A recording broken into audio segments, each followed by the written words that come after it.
Philly is in the building. Yeah, boy.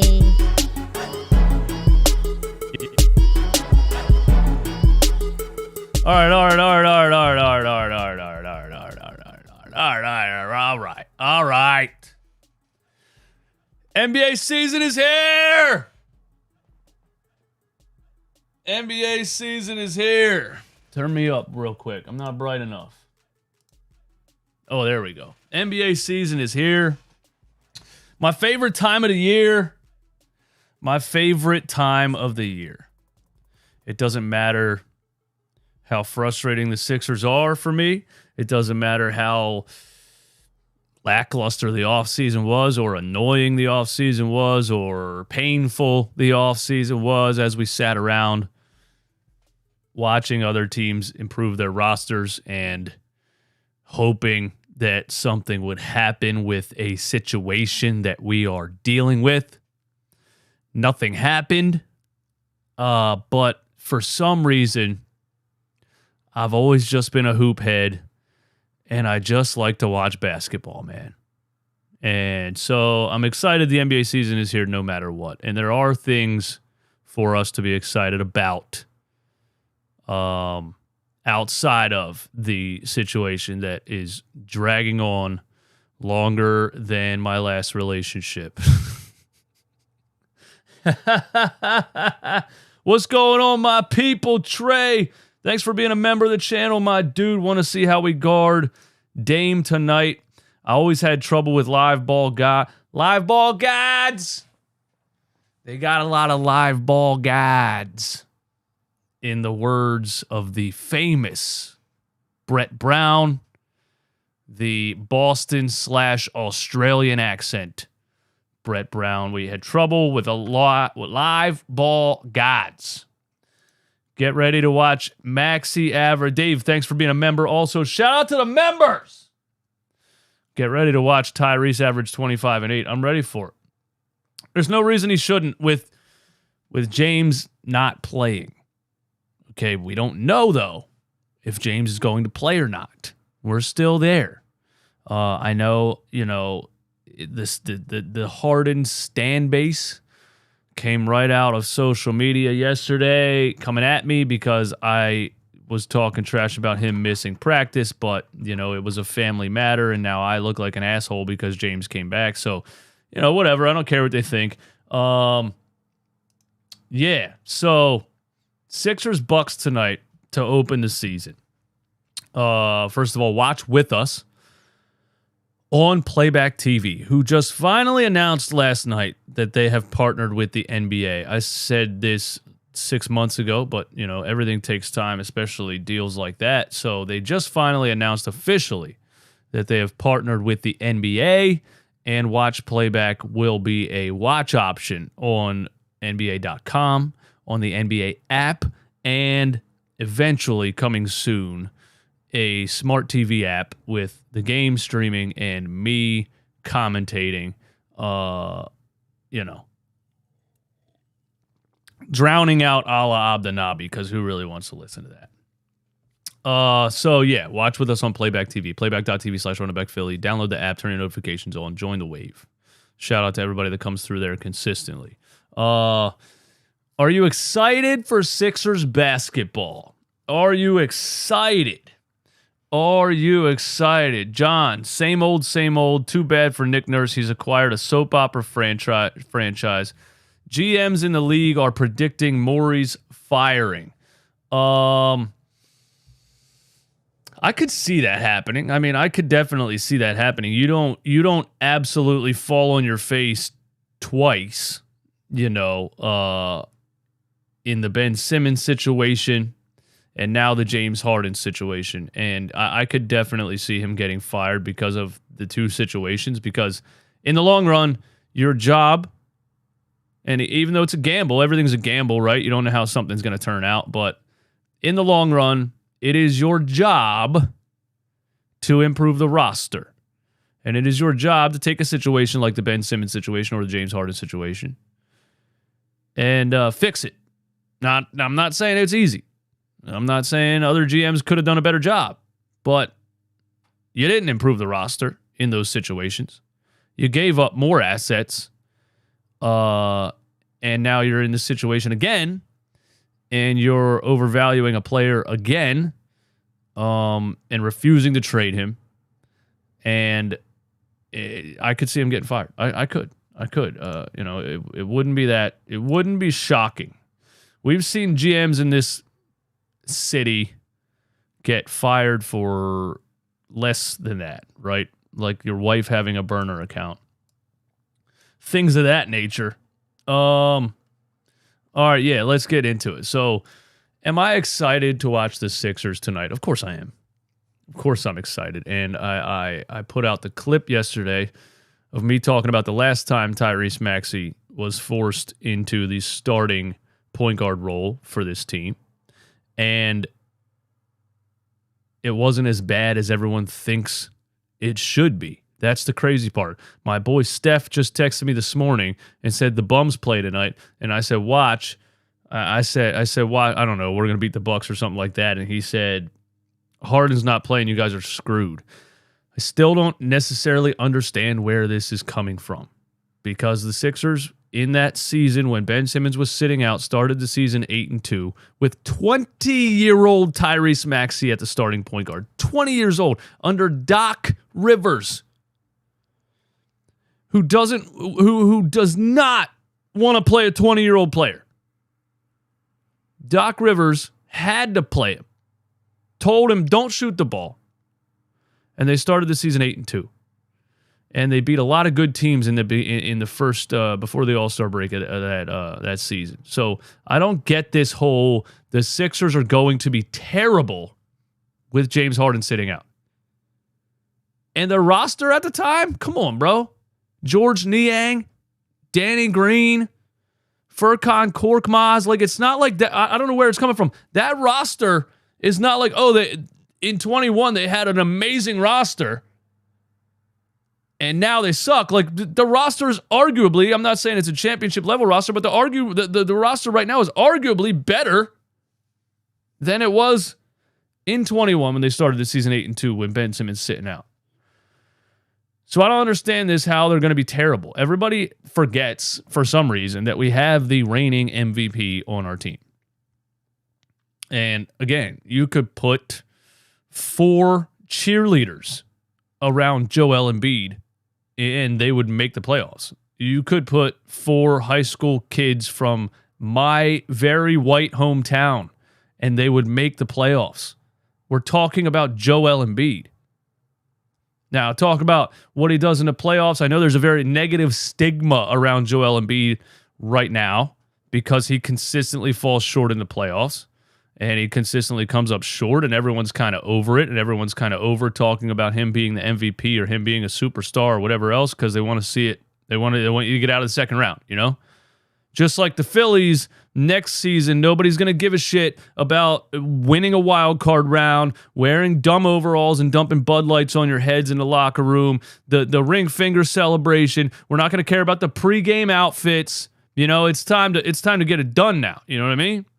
That's how the fans are with the Sixers at this point, especially with specifically Joel Embiid. They're like, we don't care. We don't care about a regular season 60-point performance. Get it done in the playoffs.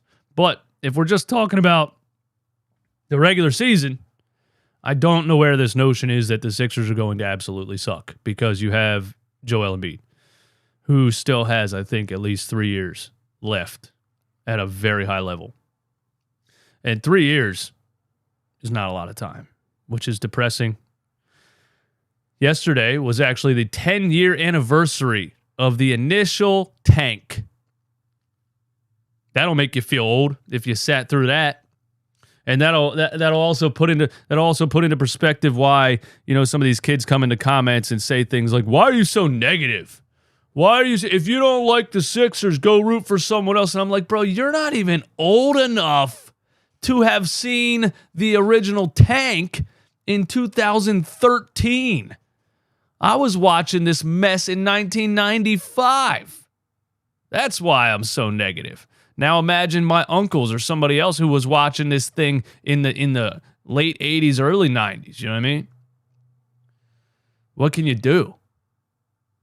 But yeah, I'm excited to watch the Sixers because I think, first of all, Nick Nurse is going to make such a difference that anybody that defended Doc Rivers last year or the year before, I was over Doc Rivers week number 1 when I thought he was going to be this hard-nosed, old-school guy and he was going to make Ben Simmons shoot the ball. And he came up there in a press conference and said something that made it very clear that he had no idea what the pulse of the fan base was. He had no clue. He was completely disconnected from the general consensus in the area. I mean, you have to be completely oblivious to what's going on to see what happened under Brett Brown, to see Ben Simmons' first couple years of his career, and then come up there in front of those fans and say, I don't care if he shoots the ball. He doesn't have to shoot the ball. You guys should appreciate him more. And we were like, oh my God, are you kidding? That was it. That was week 2, bro. I was over it. And then I had to sit through 3 years of that guy. 3 years of that guy. I think Nick Nurse is going to make such a difference that anybody that defended Doc Rivers over those 3 years is going to look as brain dead as I was calling them. And it's just going to make it so obvious how actually bad that coach was. And I got to the point over those 3 years where I was saying, this guy is so bad, he's actually a negative. Doc Rivers is hurting you more than helping you. You could put a cantaloupe in Doc Rivers' chair and the team would do better. He was that bad. So I think Nick Nurse is going to make that much of a difference that it's going to be completely clear how much Doc Rivers was holding these guys back, especially the young athletes. Tyrese Maxey is Tyrese Maxey. Tyrese Maxey is going to do what Tyrese Maxey does. He's a hard worker. He loves the game. He never stops working. He's going to progress no matter what. But with Nick Nurse, actually a coach that's focusing on getting the most out of the players on the floor individually, you're going to see a lot of Maxi action. You already saw a lot of Maxi action in the preseason, but regular season going 100%, you're going to see a lot of Maxi action. You're going to see a lot of Maxi coming around pin down screens, coming around double ball screens, whatever else, baseline screens. You know, I grew up watching Allen Iverson, man, and Larry Brown's offense was so centered around getting Allen Iverson coming off his screens, right? Because it's like, yeah, a Ferrari's a fast car, right? But if you have the option to give a Ferrari some nitrous oxide, why aren't you doing that? Yeah, Iverson was the quickest dude in the league, maybe the quickest dude to ever play the game. But Larry Brown said, I can take advantage of this even more by setting screen after screen after screen. This dude used to run from the right side to the left side, back to the right side, back to the top of the key. This was you know those videos of Steph Curry never stopping his movement and coming around screens and coming around screens and coming. That was AI back in the day. And I think Nick Nurse is going to take the same approach with Tyrese Maxey. Yeah, he's quick as hell, but in the 3 years of his career so far, he's had to create for himself. Now you're finally going to see somebody set him up for success. So if he averaged 20 points per game last year by being the third option and creating all of his own offense anytime he got the ball with 3 seconds left on the shot clock after Harden dribbled the air out of it, what's he going to look like when somebody's actually implementing a game plan for Tyrese Maxey? Again, we don't know if James is going to play. If James plays Game 3, then we got to revamp our entire outlook on what's going on.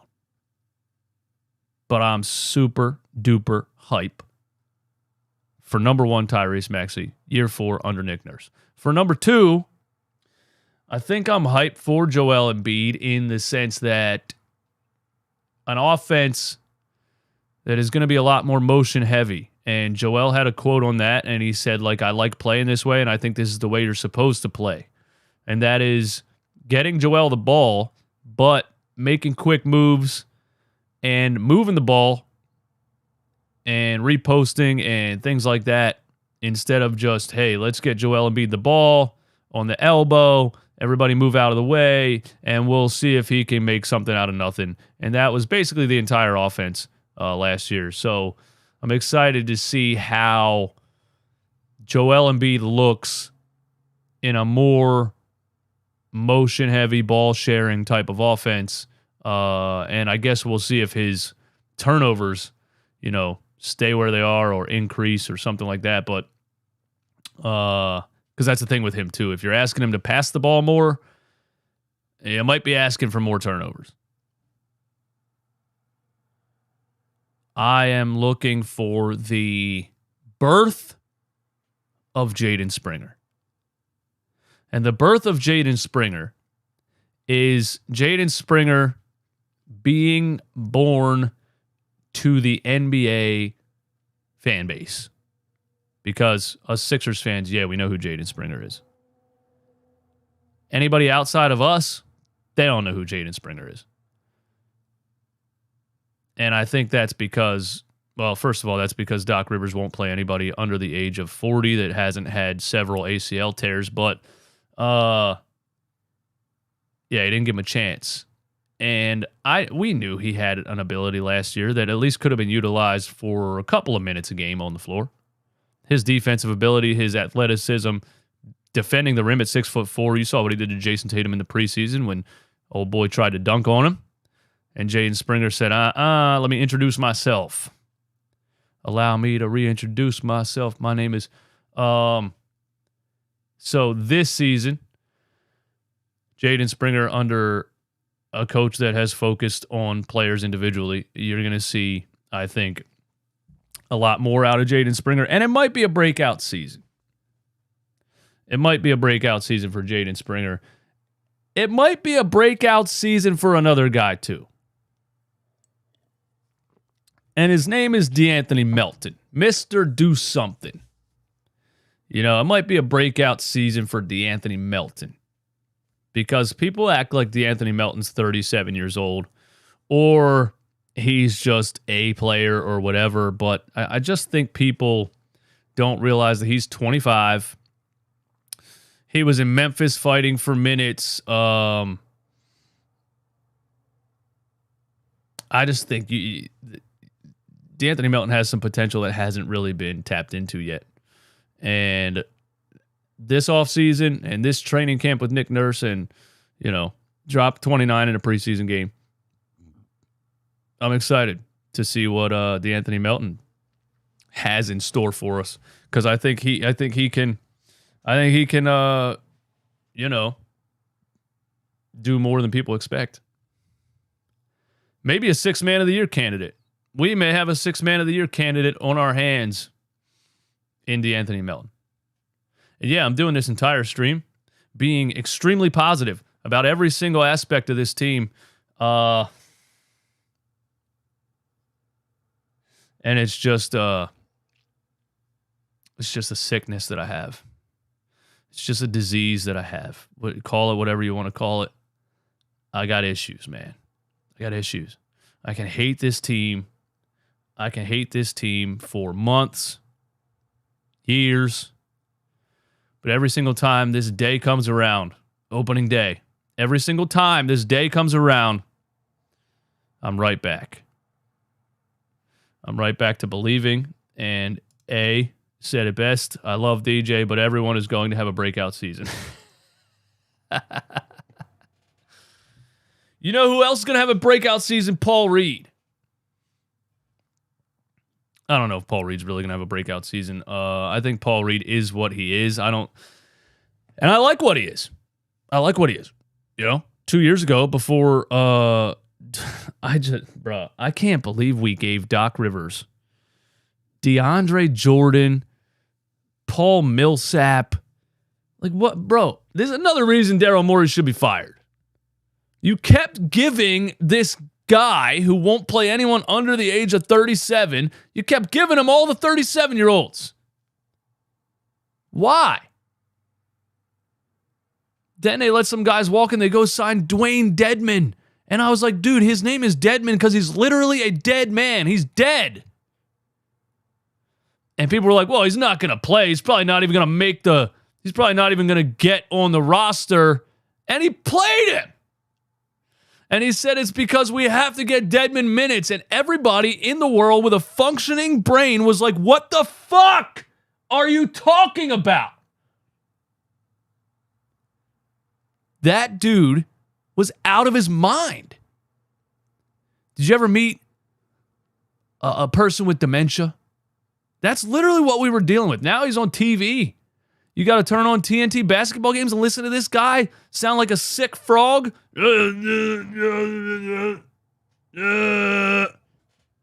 Jesus. But anyway, what was I saying? Yeah, I like Paul Reed. I don't think he's going to have a breakout season. I think Paul Reed is what he is, but I like what he is. And before you gave Doc Rivers DeAndre Jordan, Paul Reed played all of the backup center minutes in a playoff series and they won the damn series. And we were all like, okay, that's it, solidified. Paul Reed is here. He's the backup center. He's a high energy guy. He's a decent defender. Most importantly, he's one of the best per 36 rebounders in the entire league. He has magnet hands. He flies to the ball. He never stops moving. It's a perfect backup center. There's no reason for anybody else at the backup center. I really don't think there is. It's why, did we waive Mo Bamba? Because that guy's horrible. I know we waived Montrezl Harrell because he tore his ACL, but I don't think he was going to play anyway because, again, Nick Nurse likes length and athleticism. Another thing that dude did, bro. You gave that guy 6'7" Montrezl Harrell and allowed him to go out there and play him at center consistently. And even over Paul Reed, this guy would play bro, he had lineups where he played 6'5" PJ Tucker at center with the FedEx truck George Niang at power forward. This is what I'm saying. The Sixers had that working against them and still did what they did last year. The guy, he was playing two fat guys at power forward and center in third quarter crunch time moments. I don't see how the Sixers are not going to be better right now than they were last year. I don't see it. I don't see it. You had so many things working against you. So many things. Shout out to everybody in here. Yeah, George Niang is no longer the minivan. He is a FedEx truck. Look at the picture I posted on Instagram, bro. How is that dude in the NBA? It is actually unbelievable. Actually, shout out to George Niang for doing absolutely nothing but drinking beer and eat potato chips and continuing to make millions of dollars off of sheer natural height and shooting ability. And it's true. If you are 6'9" and can shoot a basketball, you can be a millionaire. You don't even have to be in shape. You don't have to be able to jump. You don't have to be able to run. You can just be George Niang. And you can make millions of dollars.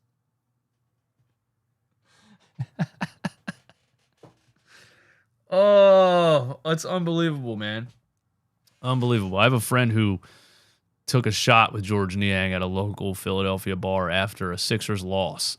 This guy would lose games and just go straight to the bar and hang out with random people taking shots. Come on, bro. So anyway, he's gone. He's gone. I don't even remember why I started talking about George Niang.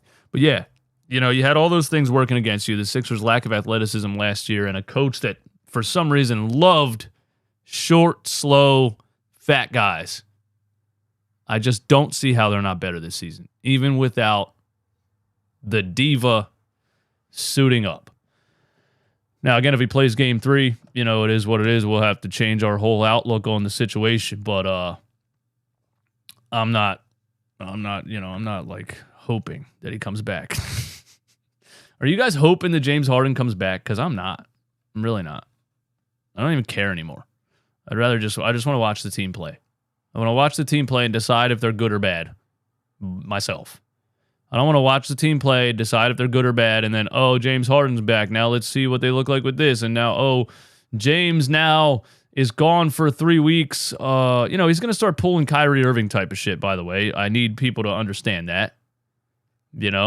James Camp didn't put out these leaks that he's going to make it difficult for the Sixers to force a trade. His camp didn't put these things out for no reason. You guys think he's going to come back, put on a Sixers jersey, and play until the All-Star break? You're lying to yourself, bro. He's about to do what he just did. He already did it. Came to training camp for a couple days, bounced, disappeared, didn't even tell the team where he was, and then said it was a family matter. Missed all the preseason games, whatever. Now he's not playing opening night. Now he's coming back. This is what he's going to do the whole season. Now he's going to come back and play a couple games. Then guess what? He's going to disappear and tell nobody. And they're going to, he's going to be, oh, James was in a nightclub in Colorado, for his sister's birthday party or something like that. What Kyrie Irving was doing a couple years ago. He's going to do this all the time because he's trying to be an asshole. That's what's going to happen. And we're just going to have to deal with it. Whatever. Okay, let's look at this right here. A little Sixers Bucks preview. I guess matchups we're looking for. We'll read this. I don't even know what this is from. I just Googled it and found one that wasn't a betting odds because everything is, dude, ever since sports betting, you can't even find a nice article of some nice little writer that wrote a game preview. It's always prediction, betting odds, spread, whatever else. Anyway. Milwaukee Bucks team news. Last season was not the brightest, although it seemed like it would be at the beginning in the league part. The Bucks finished first in the Eastern Conference. They were defeated in the first round by the Miami Heat. That's actually crazy now that I think about that again. Milwaukee Bucks enter the new season with significant changes. They got a new coach. Budenholzer was fired. I still think that was maybe a bad idea. Damian Lillard replaced Drew Holiday, which I still don't know if that's that much of a plus. Scoring-wise, yes. Facilitating, on-ball perimeter defense. I don't know, bro. I don't know. I don't know if these moves for a shooting, scoring point guard, really made the Bucks that much better in the grand scheme of things. You know what happens in the playoffs. Half court, things slow down. Referees start to be less willy-nilly with the whistle, and defense matters a lot, more than it ever has. Not more than it ever has. Defense mattered in the 90s, more than it has in recent years because of the rules that they put in with that kind of ended James Harden as an elite scorer. They stopped giving him every touch foul under the moon, and now defense matters even more because of that. You can play a lot more physical in the playoffs, and I think Drew Holiday is a lot more valuable than people want to admit. Philadelphia 76ers, every season is pretty much the same for the Philadelphia. Damn, bro.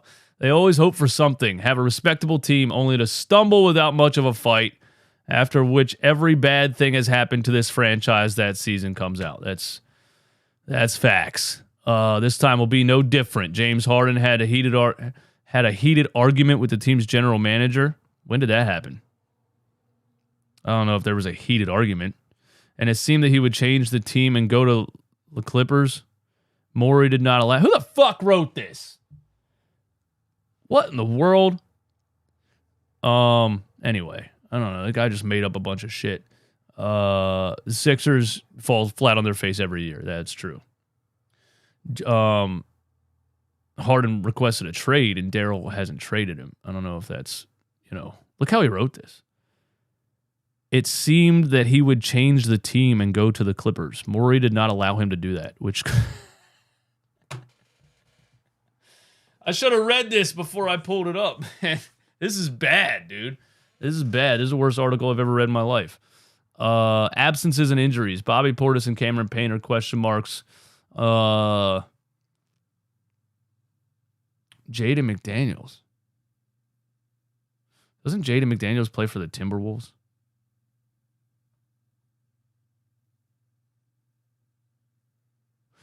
Yeah, this is bad. Anyway, a matchup that I'm probably looking for is Maxi versus Damian Lillard. And do you remember that game when Tyrese Maxey went back and forth with, another reason that I don't think the Sixers are going to be as terrible as everyone thinks. Remember that stretch of games when we were playing without Joel Embiid? I think Ben Simmons was sitting out. This was in 21. And the Sixers went to face the number 1 seed in the West at the time, Memphis Grizzlies. Ja Morant balling out of his mind. And yeah, we got the article. We got to get rid of it. And Tyrese Maxey went back and forth with Ja Morant in the fourth quarter of that game. I mean, bucket for bucket. Ended up with a fast break. Somebody stole it. Matisse Thybulle threw it inbounds over his head. One of those defensive plays from Matisse. R.I.P. Matisse Thybulle. Wish Nick Nurse would have been here for him. Maybe he could have, made him a little bit more of a basketball player. But Matisse Thybulle threw it at half court, and Maxey had a fast break layup to win the game. And tonight against the Bucks, I'm not saying it's going to happen, but it's very possible. And if it does happen, I will be the most unbearable personality on social media for 24 straight hours. If Tyrese Maxey goes back and forth with Damian Lillard in this game and the Sixers win, I will be absolutely unbearable.